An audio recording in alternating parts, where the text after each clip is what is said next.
We're live. So, hello, everyone. Ellie in space here in Florida. And I am joined by Angry Astronaut, who I'm just meeting for the first time. I mean, virtually meeting, but because you're not here in Florida, where are you right now?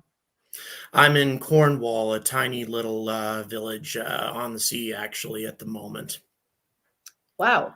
And you were here back in September. You have tried to, witness this before and it didn't work out. And you've been talking about SLS a lot on your channel. So I mean, this is like the perfect day to do this live stream because hopefully, you know, late tonight, early tomorrow morning, we'll see it launch. Yeah, in spite of all the negative things I may have said about this rocket, that is certainly what I want to see. I would prefer to see a gigantic rocket launch and have a spectacular success than for it to fail, for it to continue scrubbing. And I mean, none of us want to see that. I mean, no matter how much you hate SLS, I mean, I think there are some people who would love to see it blow up on the pad. Yeah, there are some people who would like to see that. I think that that will be very bad for the space industry in general. If it blows up. Yes, you're right, David. I am indeed angry, and that is why I am wearing these glasses, because I'm getting myself primed for what is likely to happen tonight or early this morning. That is to say, that I'll be getting up at 3:30 in the morning UK time just to watch this thing not take off. And that's just a I'll be on doing that. But tune in to Ellie, obviously, because Yeah. she'll be actually there covering it. I won't. Yeah. But I mean, you were saying you'll hopefully be able to have obviously better coverage from Europe because you won't be battling live streaming, in person where it might be kind of hard. So my live stream might be a little hard to do, but I guess, like, do you think it's going to go today? No, I give it maybe a 10% shot, and here's why. The mobile launch tower experienced very powerful winds, even though they kept assuring us that the rocket was rated for winds substantially more powerful than what the whole thing experienced. They can't say with any sort of certainty that the mobile launch tower is rated for those kinds of winds, because they don't understand how it was constructed. The three different contractors involved in this process, none of whom talk to each other, and it is a cobbled together nightmare. And that's not my conclusion. That's NASA's conclusion from NASA's own Office of Inspector General. They gave a withering criticism of that pile of junk. So the fact that it just went through a hurricane, I have no confidence that it's going to be able to fuel that rocket up. But anything could happen. Miracles happen. Well, and then there's like the speculation that if they are go, that it might just blow up. Yep. What do you think? Well, I think one of the biggest risks are the SRBs. There are people who disagree with me on that, but I think that they have these limitations for a reason, and they're only supposed to be stacked vertically for a year. It's been well over 2 years that they've been stacked that way now. Now, technically, they should, like, for example, there were ICBMs that were stacked vertically for that long and never had problems for many, many years, actually.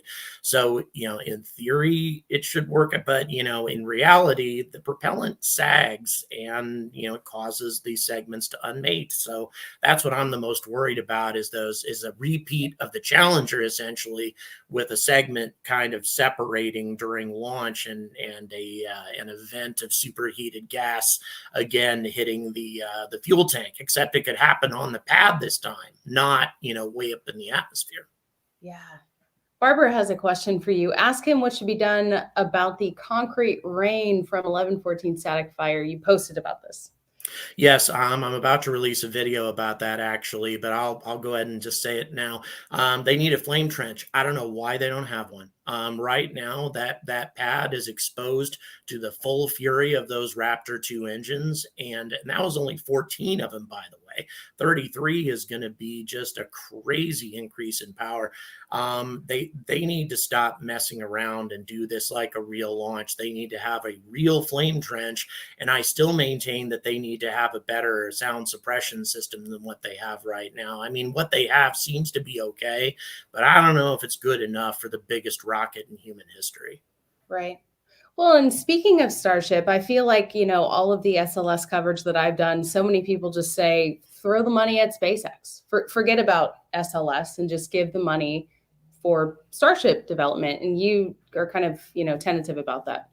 Well, I never like putting all my, eggs in one basket. I really don't like doing that. We still, I mean, I believe in Starship, and I really think that Starship will ultimately be the vehicle that carries us around the solar system.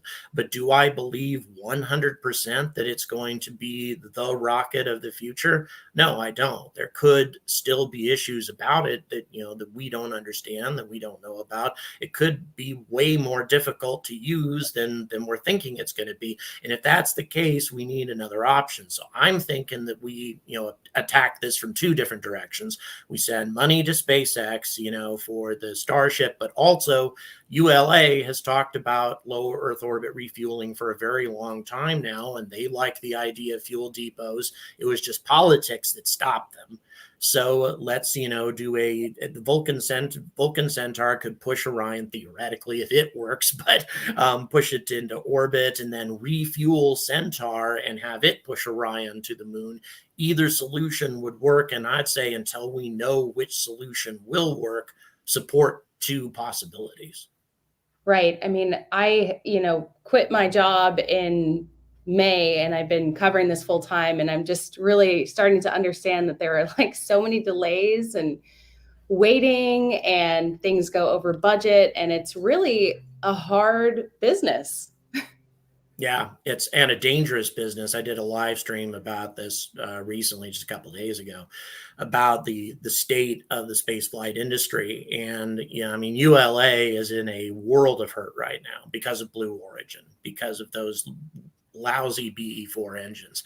And if those things don't perform, as expected, and if Vulcan Centaur does not, come through as the rocket for ULA, they'll collapse. I mean, they cannot develop a new rocket in time, and they'll fold. And if a massive company like ULA folds, that puts the whole space industry in danger. That makes investors go, "Oh my God, do we really want to invest in space? Look what happened to ULA," and that we don't need. We don't need investors to be scared of space. No, absolutely not. Wow. Um, and we were kind of talking before we went live. I have a couple other questions about SLS, and I've been trying to figure out like why they're launching at night. I mean, it seems like not a great time. Not a lot of people will probably be able to go. It's like we want to have positive coverage, and so this makes it a lot harder at night. Yeah, I do believe that NASA, when it comes right down to it, NASA does not care very much about about the public's perception of it. But at the same, I think right now they desperately just want to get the rocket off the ground as rapidly as possible. This is the first available launch window, and the only way you get to the moon if you launch, tomorrow morning is if you launch at night. So that's why they're doing it. But yeah, they were challenged. The media challenged them in their most recent press conference. You said, you guys told us that you would prefer to launch in the day rather than the night. Why are you suddenly launching at night? And their response was, well, we want to demonstrate this vehicle's capability to launch under any circumstances, so including at night. So that's what we're going to do. Yeah, I read a quote from Jim Free, who I actually met last month at the Ascend conference, and he said, they're launching at night because it meets the mission requirements, but it was like that vague. I'm like, okay, doesn't really help us out that much, but Yeah. I mean, if they launched a few days from now, then, they could launch during the day. I really think that they are that eager to get this thing off the ground. Right now, they know the weather is going to be good. That's the biggest concern, is the weather. Yeah. They know that's going to be optimal. So it's like, let's take advantage of good weather when we can. We don't know if another tropical storm is going to spin up next week, and then all of a sudden we could be in a situation where we have to again decide if we're going to take the rocket back to the VAB. I think that they are just desperate to get this rocket off the pad and into space as rapidly as possible. So that's what they're going to try to do. And I want to shout out these super chats really quickly. Crossroads, thank you so much for the super sticker. And Ed Dyer, wow, I'm guessing Ed probably also follows you. He seems to follow all the space tubers. So he says, share the bounty, pennies from heaven. Thank you so much. That's awesome. That really, really helps, because I'm sure you can agree with me, Angry, that these trips are expensive.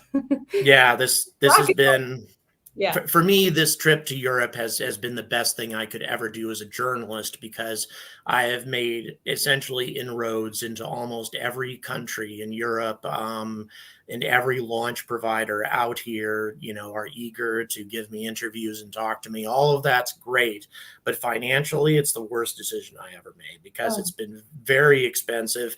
And frankly, these European spaceflight videos are not terribly popular.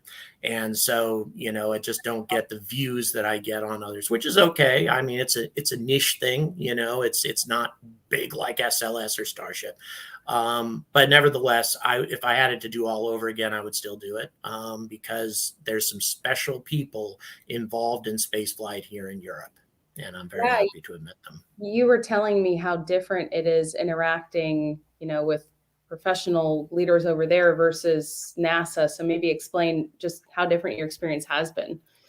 Oh, it's night and day. But it's probably because they're not getting all the media attention that NASA does. I mean, NASA has to filter out, they had CNN, CBS, and all the big guys want to talk to them. So why talk to people like us, But the UK Space Agency, not so much. I mean, they had a flood of British media agencies at the most recent press conference I went to. It was weird. All of a sudden, the BBC and ITV and the Guardian, everybody came over to interview me, because I was the only American there.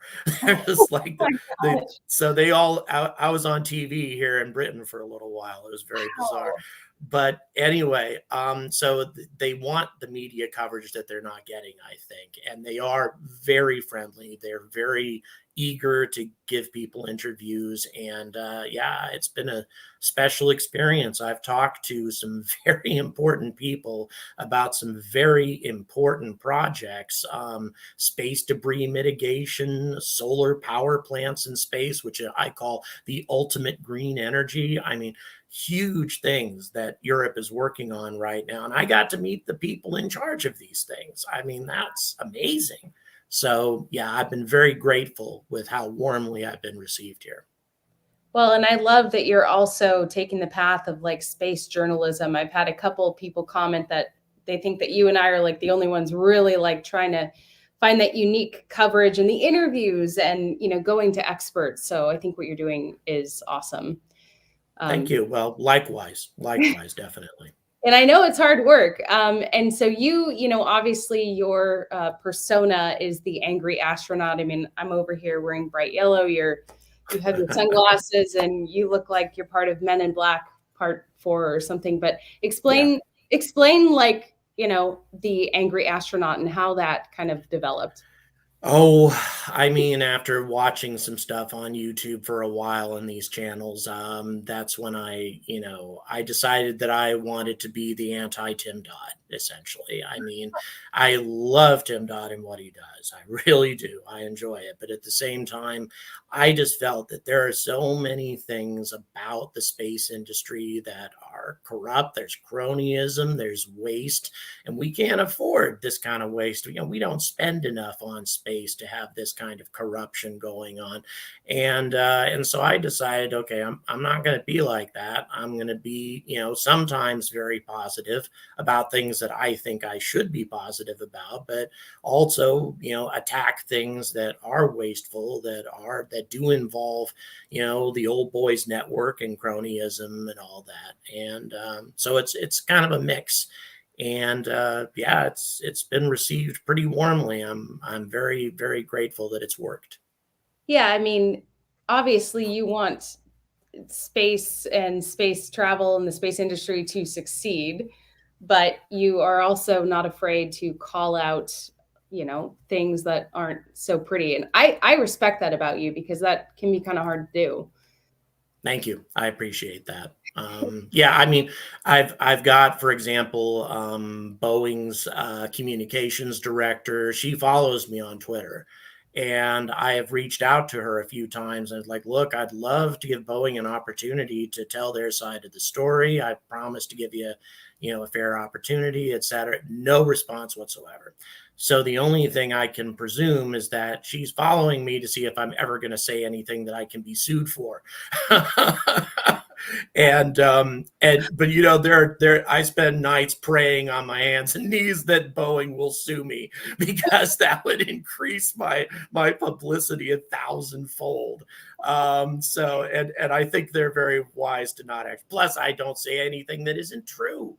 I Yeah. mean, I pull my information from my best friend, NASA's Office of Inspector General. That's where I get my information from. I don't make this stuff up. And so, as a result, there's nothing about this that's untrue. It's just not, publicized. It's not talked about. So forget being on TV in Europe. You want to be sued by Boeing. Yes, that's my dream. It's hilarious. So you were saying that if they, for whatever reason, can't launch tonight, there's obviously a window on the 19th and the 25th. But you're saying if they have to roll it back, you just say, we're done. Yep. We should be done. Yeah, we've invested too much time and money in this thing at this point. We really need, if it continues to have these kinds of issues, and if we keep having to funnel so much money into this pit, it's at what point do we say enough? I Right. mean, why do we keep assuming that, oh, we can never give up on this thing? No, we can absolutely give up on this thing, because there are other ways to get to the moon. We've got to stop thinking that this is our only way to the moon, because it isn't. Right. It's that sunken cost fallacy, right? It's like, and it's already so over budget. I mean, it's like a lot of people have said it's embarrassing, and I'm sure you'd agree a little bit. Yeah. Yeah, it is a disaster. I mean, even if it does fly totally successfully, it is a lot of waste that's been plugged into this, and they've got a lot of ground to make up. The only way that Artemis succeeds, if SLS is a part of it, is if private companies like SpaceX and others are involved in every other aspect of the mission aside from transporting humans to the lunar gateway. Everything else, all the supplies, all of the robot scouts that land on the moon, everything else has to be done by reusable commercial rockets, and in order to make it affordable. Otherwise, it just can't work. Yeah, Damien wants to know what happens if SLS doesn't launch by December. Will HLS slip into 2026? Yeah, I would say, it's there are so, the engine certifications and this solid rocket boosters, all of those things, start coming into focus. I mean, they're already an issue now. Right. I mean, they've already sat for way too long. And so, yeah, if that gets pushed out, everything gets pushed out. And frankly, and I've got a video that I'm going to release on this as well. There's some documentation that I have that's pretty clear that in behind closed doors, NASA does not intend to land human beings on the moon until 2028. They just don't. That's not happening. Well, you heard it here first. Yeah. And I'll be happy to provide all of the documentation supporting this. They are not, they haven't really changed their missions since the Artemis program was started. They intended to land on the moon in 2028, and that mission really has not changed. Right. Hendrik wants to know, have we considered doing a podcast together? So maybe that'd be great. Yeah. I'm not opposed to it. a weekly space chat. Let us know if you would like to see something like that. Let's see, some of these comments are rolling in. Angry is brilliant. More power to you, sir. I love being Thank you. angry. Badge of honor to be sued by Boeing. I mean, that's pretty funny. So yeah, Tony's Coffee House says, can't do it now, but did it 50 years ago. Amazing. Or maybe he means amusing. You could look at Yeah. that way. It's reprehensible. It's horrible. I mean, the SLS has been in development for 18 years, twice as long as it took Saturn V. So yeah, I mean, and we're using well established, well understood technology too. We're using shuttle, a shuttle fuel tank, shuttle boosters, actual shuttle engines. All four of these RS-25s have at least some components that were used in the RS-25s in the original Columbia launch in 1981. So these are all really well-established technologies that we're dealing with here, and yet they still can't get the damn thing off the ground. That's unconscionable. It's just unconscionable. With all of those parts being reused, wouldn't that in theory cut costs? So why? What's going That was on? the original intention. That was the original. Let's go ahead and use all this stuff all over again. This will be our way to get to the moon on the cheap. In theory, it was a great idea. In practice, you had some of the biggest, most bloated organizations in space flight, given this. It was like letting the fox loose into the henhouse, giving him billions of dollars and no fixed price contract. And yeah, they've taken advantage of the American taxpayer. Definitely Boeing, to a lesser extent, Northrop Grumman, with Orion. At least Orion seems to be a pretty solid machine, although we can't say that for certain. But I've met some of the engineers who designed it. They seem very motivated, very competent people. So I don't know. I mean, they wouldn't give me an interview. They knew who I was. But anyway, yeah, it's so yeah. I mean, it's absurd. It's all of reusing all this stuff and having all this failure and all this expense. It's just unconscionable. So it's delayed by like over a decade, correct? Well, 2017 was the original projected launch date. So yeah, it's more like half a decade. Okay. So, and then how much over budget are we currently? Oh dear God. I think it's at least double what it was originally projected to cost. If I remember, I think it was $9 billion originally, something like that. So when I was here back in September, this was after the first scrub, and we were waiting for the next launch attempt, and it obviously had that hydrogen leak. That was my first time trying to watch a rocket launch. Later, I was able to watch a SpaceX Starlink launch, which those obviously run like clockwork. But yes. What were your thoughts? Because you were still here in Florida, right? Back in September before you did this Euro trip? I actually went back to South Carolina for like a day and then left for New York, and then from New York to London Gatwick. So it was a frenzy of activity.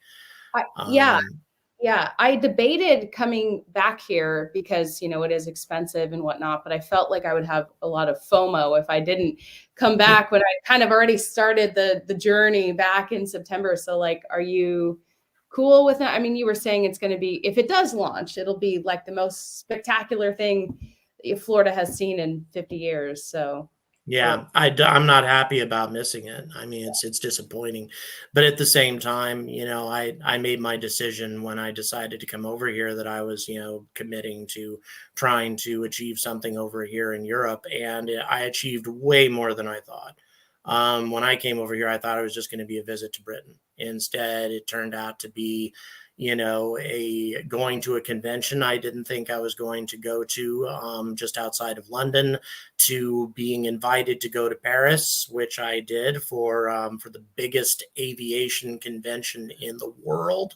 That was I gained so much out of that convention. I got to interview the president of Sierra Space. I mean, essentially the Gwynne Shotwell of Sierra Space. That was incredible.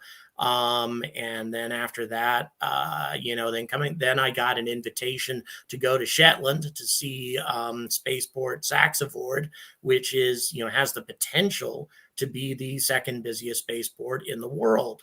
They've been approved for 30 launches per year. The government's green lighted 30 launches. Nobody's doing that right now except Cape Canaveral. So I went all the way to Shetland. That was a huge endeavor. It takes forever just to get there. You have to spend 14 hours on a ferry each way. So yeah, that was interesting, but yeah, it's amazing what they're doing. Yeah, it's been quite a ride, and I wouldn't have done it any other way. And I couldn't have done it without my supporters. Let me tell you, my viewers have made it possible. Well, and speaking of supporters, thank you to Aviator Dave T. Keep up the great work, both of you. And you just brought up Gwynne Shotwell. Obviously, she's been in the headlines recently, heading to now take over the Mars mission at Starbase. At least, SpaceX. I don't think they confirmed that yet. I haven't heard. No, but everyone it's else possible that they have, but yeah, it wouldn't be a surprise. Yeah. Gwynne has obviously taken the reins for the most part at SpaceX. I mean, she has to now with Elon doing the Twitter thing. I mean, that's a full-time job and a half right there. So I can't see how he can give SpaceX too much of his time right now. So I'm curious too, because another frequent comment that I get about SLS is that there's a conspiracy and that Starship just will not launch before SLS. Do you think that there's any merit to that rumor?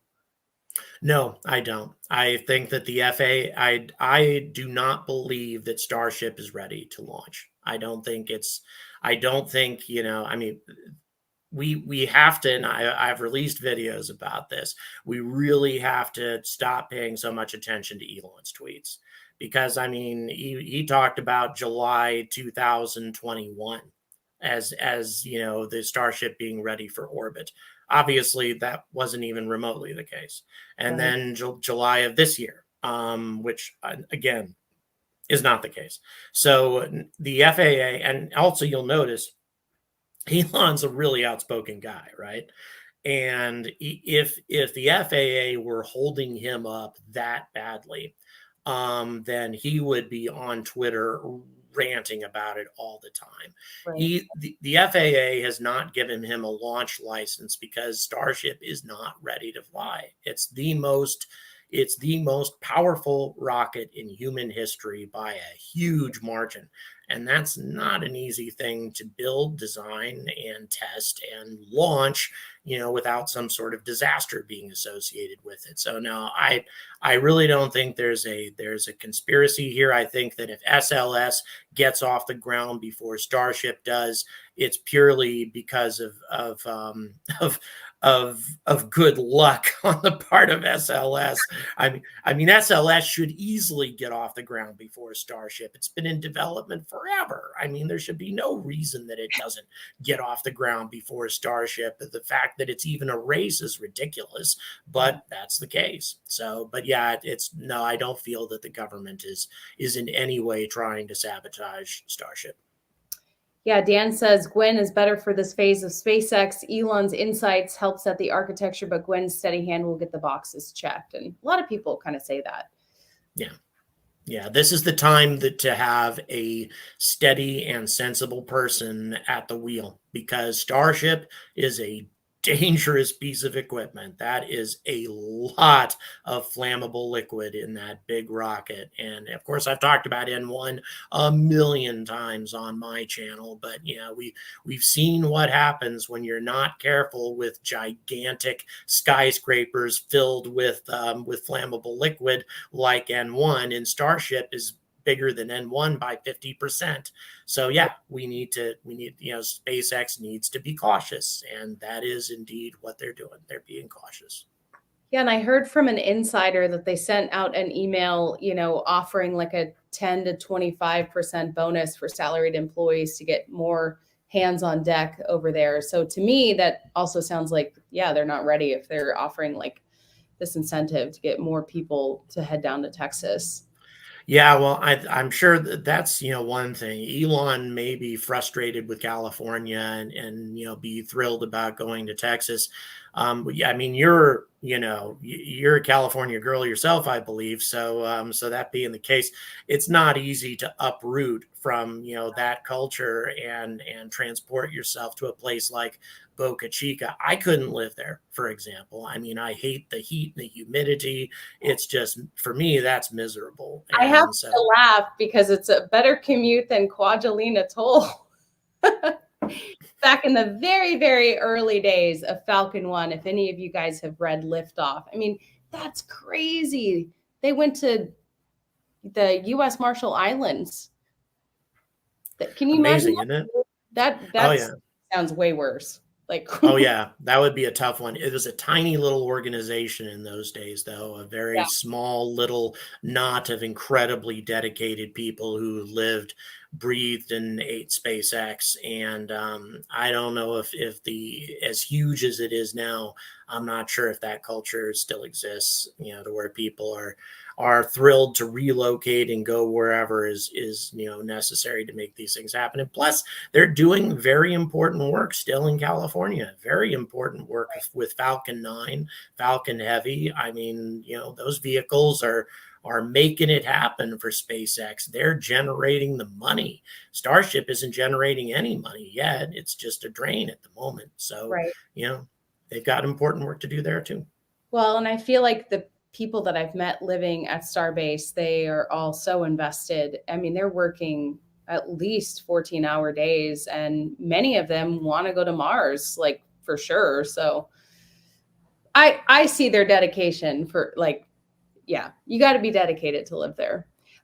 Damien has another question for you. He says Falcon has Dragon as independent component that can escape a booster RUD. This isn't possible on Starship. Will this ever be a concern RUD on Starship Endgame for anyone on board? Absolutely. I don't think NASA will ever, I mean, SpaceX may allow for it, but after getting burned with the space shuttle, I do not believe that NASA will ever embrace Starship as a way of getting human beings off the ground and into orbit or any place else. I think they'll be open to the idea of doing a Dragon rendezvous with Starship, and do a low Earth orbit rendezvous and having, but then again, that's only a few people. That's not 100. So yeah, I think the fact that they don't have an effective abort system for Starship is going to be a serious cause for concern. Now, if SpaceX does this stuff on their own, then and they have people signing some pretty fireproof waivers who get on the thing, then I think it'll be fine. But yeah, NASA, I don't think they'll ever embrace it. Yeah, Great White Evo X says crazy SLS started. How long ago was SpaceX a company before SLS started? Orion is definitely older than SpaceX and it's not in space yet. Yeah. The SLS development started in 2004, just a little bit after SpaceX started as a company, but certainly not in roughly the same time. Right? They kind of, SpaceX was just an idea in Elon's head, with a little bit of money behind it in those days. and an SLS was a concept actually in development. It is ridiculous. And now Orion has actually been to space. If you go to Cape Canaveral to, I think it's called their Stargate. I don't know why I think they call it Stargate. Their new exhibit there, you can actually see the Orion test capsule that has been to space. It flew on a Delta IV Heavy back in 2014. Orion has actually been, now it didn't have all the stuff it has now. It didn't have fully functional life support in those days and all that. It was mostly just a test article, but it flew to orbit, it splashed down, it performed perfectly, and that was 8 years ago. So I feel a little differently about Orion. I think that Orion is, could have been a mature spacecraft ready to take us to the moon years ago if it had a rocket to take it. Wow, exactly. And then I'm sure you were paying attention yesterday after that Super Heavy Booster 7 completed the 14 engine static fire yesterday. And the Shard baby points out, by comparison, 14 Raptor engines is equivalent to firing 42 Merlin engines, making yesterday's static fire the most powerful pad test to date. Yep, that's very true.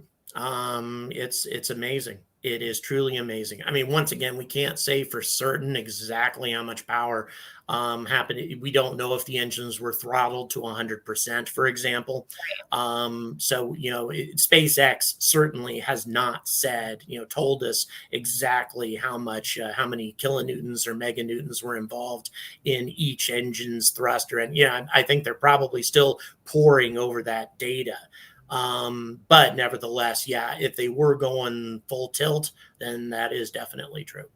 Man, I wish we could have just transported there real quick to see that.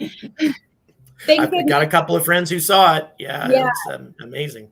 Thank goodness for, NASA Spaceflight and Lab Padre for streaming all the time.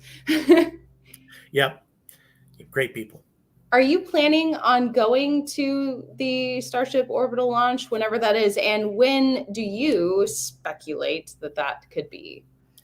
I will be at Starbase Ranch. Yes. Watching it from about 5. Yes. A lot of us will be there. I think it's a big invitation to the general YouTube media to go out and check it out, which means we can all get taken out at once by a big RUD.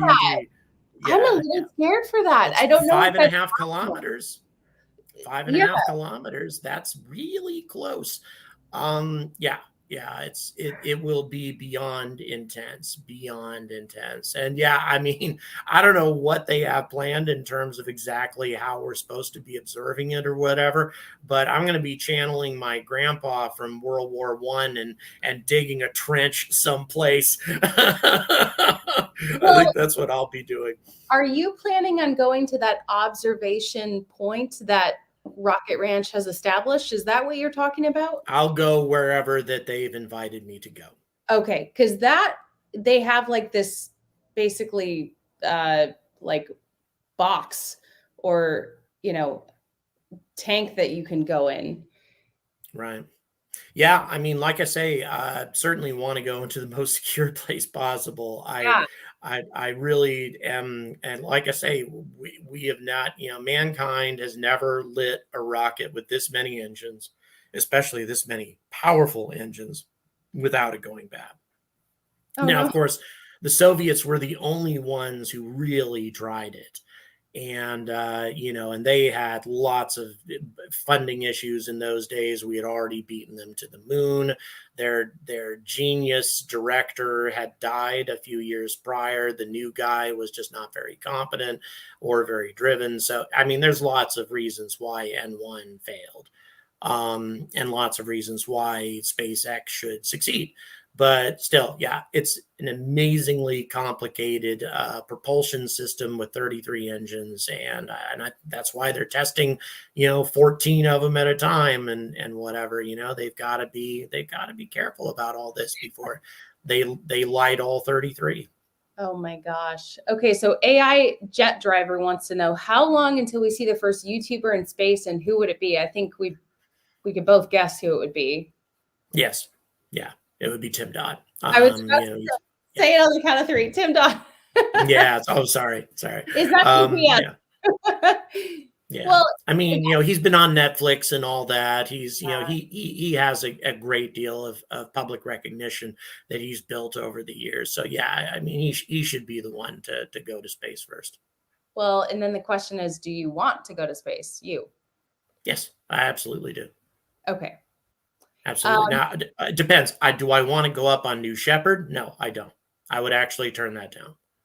I don't believe in. I really have that big of a problem with Jeff Bezos's 10-minute suborbital bungee jump.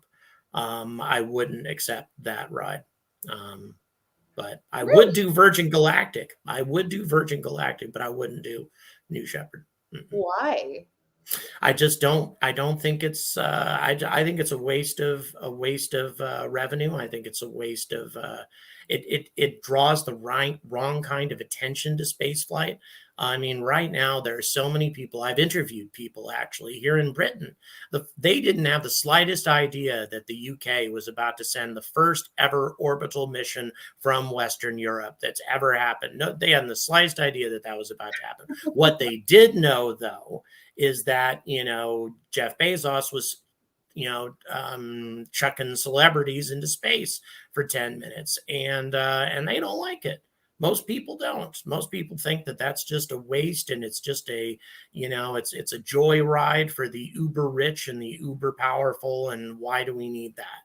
So I don't think we need that kind of attention being put on space flight. I think we need to focus on the important things. That's why I like Jared Isaacman and his whole things of taking Crew Dragon up. That's great because he makes it into a big charity driving objective and has real goals behind the flight, and I love that. And Right. you don't have that with New Shepard. So I don't subscribe to it myself. Well, and I want to go back just for a second to that observation area that I was talking about that Rocket Ranch has set up down in Boca Chica. I said it was a box. Michael corrected me. It is a cargo container. A box sounds really bad. Transformed into an observation deck. So yeah, in that container right now, they have like an art gallery, but the idea is that we would all go into that container. So hopefully that makes it safe enough. But I am like low-key a little bit nervous about like watching it in person, which hopefully like nothing bad happens. But I think it's appropriate to be concerned. I mean, I don't think the odds are great that anything would happen. And even with the N1, the most disastrous N1 explosion, nobody was killed. There were certain Soviet officers and technicians who were like permanently scarred by the event in terms of just being so terrified by what happened. The overpressure shock wave from that explosion, it was a several kiloton explosion, etc. I mean, we don't know exactly how much, maybe 1 to 2 up to maybe 9 kilotons. 9 kilotons is almost 50% of Hiroshima. So if it was that powerful, but there are many arguments to say that it wasn't, but if it was that powerful, then could Starship be more like 12, 13 kilotons? Maybe. And if it was, that would be really, really frightening. But we'd be certainly outside the blast radius, but the shock wave would not be a lot of fun. It would certainly be a scary thing to go through. But once again, I don't think it's very likely. I think that it may blow up somewhere in the atmosphere if it does blow up. I don't think it's gonna do a bad explosion. I really don't think so. Well, we'll be there anyway, Mm-hmm. Absolutely. Scared or not, we're gonna face the fear anyway. I mean, I do climb like hundreds of feet off the ground, so if I can do that, I can probably figure it out. There you go. And I do want to point out, we have almost 500 people watching this live stream across the different platforms. So thank you, everyone. That's the most I've ever had tune into a live stream. So fantastic. People like you. You might laugh at this question because I sort of did from David. Does SpaceX or NASA cover expenses for independent journalists, YouTubers such as yourselves to do coverage for them? No way. Yeah, I don't think so. Not us. Not Yeah. I. Yeah. Now, CBS, once again, I really don't think they even do any coverage for CBS, NBC, all them, because those media companies have massive budgets to pay for their own reporters to be in the field. So, no, I don't think so. But I've noticed that sometimes those reporters are not super educated on, what's going on. For example, recently they supplied Starlink here in Florida after Ian, and the governor said that they were like repositioning their satellites, and then the media said that, and that's really not how it works. So, I think Yeah. it's good to have creators on YouTube giving this news. Let's see here. I want to keep up with the questions in the comments. Okay, Barbara says that Tim Dodd said he would go into space with more subscribers. So I guess he needs more Cool. than he is. How many more? Okay. Oh, this is a good quote. Do you want to die on Mars? Yes, just not on impact, Elon Musk. Yeah, that's a good point. Let's see here. Oh, follow-up question. Would Ellie go into space? I would love to, but I think I'd be pretty,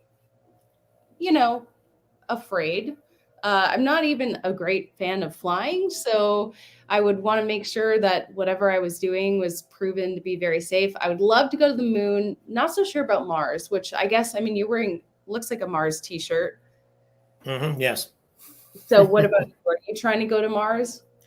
No, I don't realistically believe that I mean, I'm in my 50s now, and it's going to be a long time, I think, before we're really going to be sending people like me to Mars. So, and also, I mean, I've got kids here who aren't going to Mars and all that. So, as far as I'm concerned, I'm moving my business to the UK, and this is one of the most remarkable places I've ever experienced. I've been here 8 times in my life, and I've always wanted to live here. So really, I think that dying here is perfectly fine. Wait, are you considering moving there? Yes, I already have attorneys working on that. I've had that going for a while to immigrate. Yeah. Oh, wow. I had no idea. Do your followers know this? Yes. Yeah. Oh, okay. I've told them a number of times. Yeah. Oh, well, wow. That's crazy. Looks like I haven't been to Europe since I was 11, and that was the only time I've been. And I feel like that's not really a great, accurate experience as an 11-year-old. So it might be more fun as an adult, I guess. Yeah. The first time I went, I was 9 years old. And if my dad had said, you know what, I got a great job offer here and we're never going back to America and you'll never see your friends again, I would never have looked back. I would have said, great, Dad, I'm so glad we're staying here and thanks for doing it. Yeah. I would have never looked back. I mean, that's how much I loved this country when I was 9 years old. So, wow. Where are you looking to be specifically? oh, I haven't decided yet. There's a variety of places that would be fantastic. So, I mean, maybe Cornwall, maybe further north, maybe Scotland. It's hard to say. Well, and we have another super chat. Thank you to Joel. He says, just a note, Kobe Cotton from Dude Perfect got to go to space on Jeff Bezos' rocket. I think I saw something. I think I saw like that video trending and it was like, I went to space or something. And so, yeah, I mean, a lot of people are getting this access. I met the first Egyptian astronaut actually when I was here in Florida, and she won a ticket through, I think, like a nonprofit. And then there's another man who's training to go to space, and he won a seat from an NFT, which was like just so what a bizarre way to get in. Like, because he's in his late 50s and he assumed he'd never get to go. So now he's going because of buying an NFT, which is kind of wild. Yeah, it is. Yeah. Okay. So people are saying they would like it if we did a weekly space chat. So I'm open to it. Definitely. I'm open to it. Yeah. Okay, good. Okay. All right. Actual question from Steve Angry. What do you think of Dream Chaser? Well, if anybody's been to my channel, they know I am a huge Dream Chaser fan. I mean, that is the kind of technology we need to be developing. I've seen tenacity on the factory floor being put through a variety of tests. I was very fortunate to be given a complete all access tour during that time when they were actually doing stress tests on it and everything. It was amazing to watch it glide across the factory floor. So beautiful and graceful and elegant. I mean, that is the coolest ship that we are. I mean, all due respect to Starship, but Dream Chaser is so cool. I mean, it's such a neat looking vessel. Reusability obviously built into it, the ability to land on any conventional runway, that's large enough, say, to accept a decent sized commercial airliner. So it can land here in Cornwall. They already have an arrangement for it to do that. It can land in Japan, Australia, all kinds of places. And so it can take up space experiments for other countries, for example, for Europe, and a lot of it too, like 5 tons worth or more, because it has a module attached to the back of it called the Shooting Star. So it can take a lot of stuff up and then it can come back down with these experiments. And it's a very low G vector that takes as it re-enters the atmosphere. It's only 1.5 Gs worth of deceleration on the human body as you're re-entering. It's amazing that it can even do that. And then just a nice smooth landing, just like the shuttle used to be able to do. Super cool. Yeah, that's the kind of stuff we need to be developing. Web developer Ninja wants to know, can it do a barrel roll though? In space, yeah. In the atmosphere, no. But it has some really amazing thrusters on it, not just the main engines, but also the thrusters in the nose are so powerful that it's capable of doing ISS reboost. They wouldn't explain to me how that was possible, but yeah, they're powerful enough to boost the space station back up into a different orbit. It's an amazing machine. Gregory wants to know, do either of you know about the Space Force space plane? I do not. I don't know a great deal about it either. I mean, unless you're talking about the one that recently touched down, the one that's at the U.S. military space plane that's been on a lot of secret missions lately. But even that, I wish I knew more about it. I'm afraid I don't. Going Ballistic Motion wants to know, for you, did you visit Catapult satellite applications in the UK? Yes, I interviewed them as well. Yeah, I'm looking forward to sharing that with everybody. But yeah, I got to interview Catapult Satellite here, and they're a great operation. They're really enabling a lot of European satellite providers to fly out of Europe instead of the US. And Michael wants to know, what is your take on the return of NASA's X-37's return after almost 3 years in space? Yeah, we were kind of talking about that a little bit before. The problem is that is such an incredibly secretive, vessel. Part of me thinks, boy, that thing is really cool and it could be doing some amazing things, and we just don't know much about it because it's military. On the other side, I'm wondering, it could be like Space Shuttle minus, it maybe doesn't have all the capabilities we think it does, but it just keeps flying because the military has this established budget to keep it flying, and so it just keeps going on momentum from the government. Who knows? I mean, the thing of it is, when the military won't tell you anything about it, you just don't know how it stacks up against other ships. Right. Well, Bill wants to know, what are you angry about? I'm angry about 2 major things. Yeah. Number one, I'm angry about how little space gets funded in the U.S., but especially in Europe. Not nearly enough funding for space. But number two, with that limited funding, there's all this corruption, cronyism, old boys network, where billions and billions of dollars get wasted on things, like SLS and cobbled together pieces of garbage like the Mobile Launch Tower 1 and the Starliner. So yeah, there's plenty to be angry about in the world of spaceflight. Running Elk Cliff wants to know, have you met Elon Musk? Nope. No. Never have. Met lots of other people, but never Elon. I have to admit, I haven't even really tried that hard. Everybody is trying to get in front of Elon. They try Yeah. really hard to do that. And for me, it's just like, you know what? There's a lot of other really talented people involved in spaceflight. I mean, Elon's obviously crazy talented, amazing guy. I'd love to meet him, but there's lots of other people who need to be interviewed as well. Right, right. I was lucky enough to have a few minutes with him at AI Day, so that was pretty wild. But Yeah. yeah, maybe someday, have you been to the Starship presentations? Any of them? No, I've only just watched them. I've Yeah. never been in Boca Chica at the right time to see those. Okay. We gotta make it to one of those because Yeah, that's that'd be great.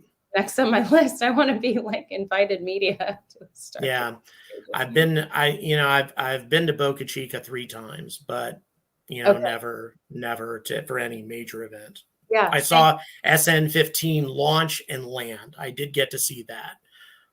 That was amazing. That was really special. Yeah, that's awesome. Sorry, I'm trying to keep up with the comments. Luke wants to know, I saw a video on a Starship moon base lying the rocket down and burying it in regolith. Would you just keep the thing standing, lowering to a horizontal position? Sounds impossible. Well, I think it's going to be tough no matter which way you slice it, with a Starship moon base.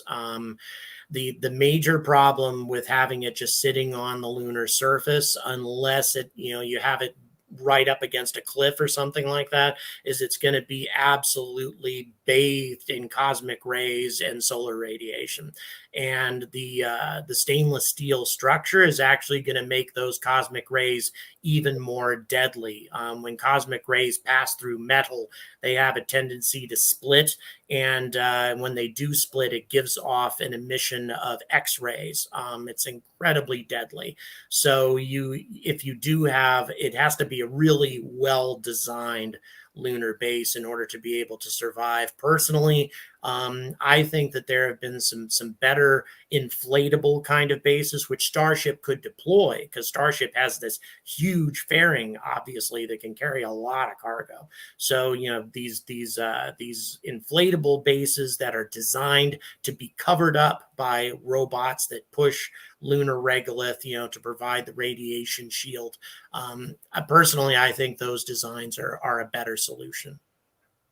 So I want to circle back to SLS. We've been talking about Starship a lot, but we have some people that may have joined in late, and we said that we were going to cover some of the gory details of the SLS, the current attempt. So maybe just give people a rundown of what you expect for tonight, Oh, aka I tomorrow. think we're going to have more hydrogen leaks. I mean, I think it'll be a miracle if we don't. If we don't, I will be so happy. Let me tell you, I'll be really thrilled if I am wrong about this. But I mean, they have never been able to staunch the hydrogen leaks on the ground systems. They just can't do it.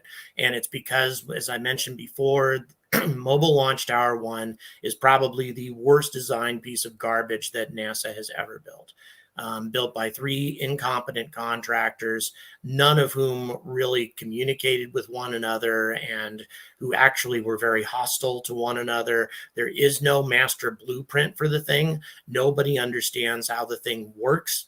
And as a result, they don't know what kind of wind speeds it's rated for. It was exposed to that hurricane. I can't imagine that it held together intact, but maybe it did. If it did, I'll be really happy. But I've got some bad feelings about hydrogen leaks again. Woodrow says, did they try turning it on? That's an IT crowd joke. Oh, that's great. Thank you, Woodrow. That's an IT crowd joke. Yeah, that sounds like the best solution. Well, I think that's what they're going to be doing tonight, is turning it on and off again. Oh no, I'm gonna be so bummed. It's like, because it's also just gonna be So Well, late, you know? I hope I'm wrong. I Yeah. really hope I'm wrong. I mean, they did check all the umbilicals very thoroughly. They replaced the tail mast umbilical. There was an electrical problem with one of them. They managed to fix that. There was some water in the crew arm. I mean, they did examine the tower and fix the things that they identified. My concern is for the things they weren't able to see. And I'd be shocked if that thing survived intact. But if it did, fantastic. More power to them. Yeah, Donald said hydrogen is the hardest element to capture. It is small. So why did they go with hydrogen? Well, because that's what the RS-25 engine runs off of. I mean, that's what they've been using forever. The shuttle ran off of it as well. And so if you're going to be using those same engines, then you kind of have to use the same fuel. They would have had to design a new really powerful engine from scratch, and they just didn't want to do that. They thought they could save money by reusing the old RS-25s. And really, fundamentally, there should have been no reason why that didn't work. I mean, the first 16 engines are existing shuttle engines. I mean, why not? But it's not So how it turned out. if you could go back in time and you were the head of SLS, would you say, okay, we're not going to reuse so many things? If hindsight's always 2020. So obviously I would have done things differently. But at not knowing what I know now, it's actually a pretty good plan. But I would have built more reusability into it, though. I think that's frustrating. The fact that they built it to where the RS-25s get lost, the solid rocket boosters get lost when they didn't before. I certainly would have done a lot in as far as that's concerned. And I also would have made sure that there was a fixed price contract, so to discourage these cost overruns. So yeah, there's a number of things that could have been done. SLS could have worked a lot better. Fundamentally, it's not a bad idea. Let's use the stuff that we've already been using that has worked so well in the past. Let's just do it again to go to the moon. It makes sense, but the execution has just been awful. Steven says politics is the problem. Do you agree? Yes. I mean, it's all about jobs in all of these different states that are providing the components and manufacturing and all that. I mean, that's the only reason. That's why they call it the Senate launch system. It's because it's providing jobs in all these different states, and that's why these politicians vote to spend money on it. And so it's not about going to the moon. It's about being a job creator. It's doing things for the wrong reasons. And we have a Shiga, which I've heard this so many times. Let's give all the money to SpaceX. Yeah, Maybe not. I'd say give half the money to SpaceX and let's split it up and have some competition, because I do believe that ULA has got some very good ideas on how to get to the moon as well. Let's let them compete. SLS was a great idea for the 90s and early 2000s. It's been superseded in 2022. I agree. I agree. So just so that we can tell people about your coverage, you plan on starting live streaming, I guess, what time would it be here on the East Coast? Well, let's see, 3:30 in the morning, UK. I'm going to be starting exactly when NASA is going to start their coverage. I'm going to go live when they go live. So I guess that's 3:30. It's, I guess, 10:30 p.m. Eastern Standard Time. So yeah, I mean, maybe live stream us both at the same time. Lots of people do that. Set up two computers, or whatever. Or different screens, bounce back and forth, because we're going to have very different coverage. I'm going to be, wandering around in the dark, trying to figure this thing out. Where's the best place to watch? I think I'll watch it from the Max Brewer Bridge, which is what I did last time for the Starlink launch that I was able to see. It's not super close, but actually when I was here 2 weeks ago or so for the Falcon Heavy, we got those Feel the Heat seats at KSC. And nice. That was like the only place that was fogged out. It was God. It was devastating. Oh, right. I remember you did that broadcast. Right. I remember your video about that. It's terrible. It was so sad. It was so sad. So anyway, hopefully, will it even go tonight? I don't know. Um, I hope uh, it does. I yeah, really do, but I'm not optimistic. yeah. Okay, so yeah, Angry Astronaut, will you be streaming from Goon Hilly as planned? No, I don't think so. Goon Hilly has gone dark on me, and I have a feeling the reason for that is there's been a great deal of concern about COVID there. Actually checking my emails just to be certain, but I do believe the thing of it is they've had COVID related issues at Goon Hilly with some of their staff being taken down by that, and I think that they are very afraid to have anybody coming in from the outside who could theoretically infect their staff. So I'm afraid that that's shut down, at least as far as I know. Ed Dyer wants to know, what is Jordan's Twitter handle? Just look up Angry Astronaut on Twitter, and I'll come right up. Yeah, I really enjoyed talking to you because you just tell it like it is, you know. Thanks. I'm sorry. Got something in the background there. You're not like sugarcoating it, or how you interview some people and you can tell it's like just it's not the truth Yeah. answer that they give you, or it's not really what's going on. So it's refreshing to have someone who's just tell it like it is, man. Thank you. Thank you. I appreciate that. It's been fantastic meeting you as well. I'm very, very happy about that. Yeah, Looking forward to doing more of these in the future. yeah, we should. I'm surprised it's taken so long to connect, but it's all right. Here we are. Absolutely. um, Absolutely. well, I just want to see if there's any other, because I said I'd keep it to an hour and I gotta get ready and Yeah, I prepare. think all of us have a lot of stuff in front of us Yes. here. Yes. But okay, well, here we go. We'll end on this comment. Angry astronaut for president. How about that? Well, I do have a few videos where I pretend to be the president in the aftermath of an asteroid disaster, but Oh my I was I part of my life was spent being a stage actor, so I gave that a try on there, but I is killed that that character off recently. I was wondering because I've watched, your videos and some of them are like this sort of like your creative storytelling. How did that come to be? Yeah, I mean, well, Carl Sagan had some of that in the original Cosmos, some of the drama-mentary kind of stuff that he had. So, I try to do some of that as well. It's fun. Yeah. Well, Barbara says, thanks, guys. I expect to see the two of you weekly. So Sounds good to we'll me. we will end the meeting here and yeah, we'll see what happens tonight. Maybe we'll have a follow-up interview on Sounds what. fantastic. Okay. Awesome. Well, thank you everyone for joining us and let's cross our fingers. Thanks very All right. much. Take care.